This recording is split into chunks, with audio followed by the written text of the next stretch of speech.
Programang ito ay rated SPG. Striktong patnubay at gabay ng magulang ang kailangan. Maaaring may masiselang tema, lengguwahe, karahasan, sexual, horror o droga na hindi angkop sa mga bata.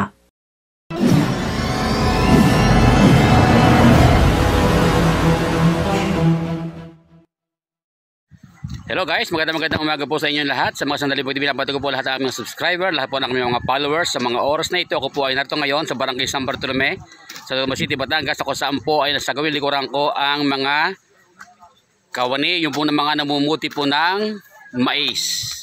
Yan po yung dilaw na mais. Yan po yung Japanese corn.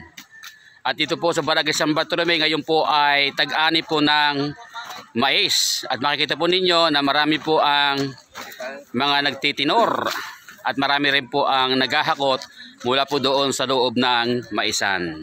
A few moments later. O yan po sa mga oras na ito, matapos nilang kumain ng agahan, ay ito naman po mga mais na ito na aking kinukuha po ng video. Ito po yung susunod na pupugtusin o susunod na pipitasin.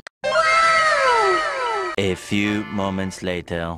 Sa style po ng pamimitas ng mais, yung pamamugtos nila, na nauuna po yung kariton at kasunod po yung mga namimitas at ito po ay kinakarga nila doon sa kariton. At pagkatapos na puno po ang kariton na yan, ay dadalhin po doon sa bunturan kanina na ipinakita ko.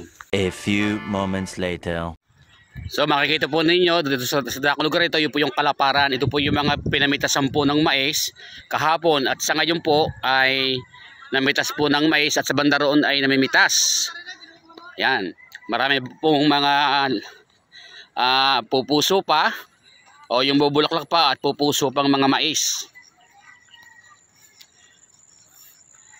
Yan po, sa pagkakaisa po at pagtutulungan po ng mga farmers, na mga magsasaka dito po sa lugar na ito, sa Barangay San Bartolome, ay ngayon po ay nag-harvest na po sila.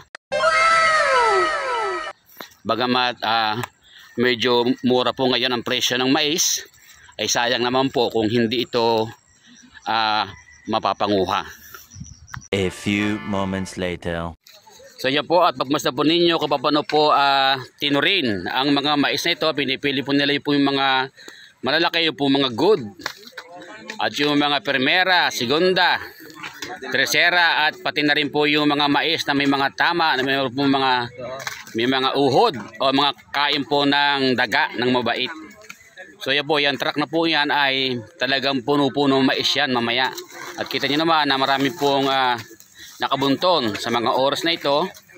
At ayun po sila, ilang karton po ang ginagamit nila sa pamimitas at dinadalaw dito sa buntunan. Ito po yung katatapos lamang pong kumain ng agahan. At maya maya po yung mag-uumpisa na naman ang mga yan sa pamimitas ng mais. Yan po ang aming mabait na konsihal, si Konsyal Maning Ibanghilista, ay talaga namang nanalo Paris dito sa halalang itong nakaraan. So yan po, at napakarami pong pipita si mais sa umagang ito. At magandang umaga po sa inyo lahat. Ito po ang inyong kaibigan, kabayan, kabalikatan, Kuya Igan Makata ng San Tomas City, Batangas.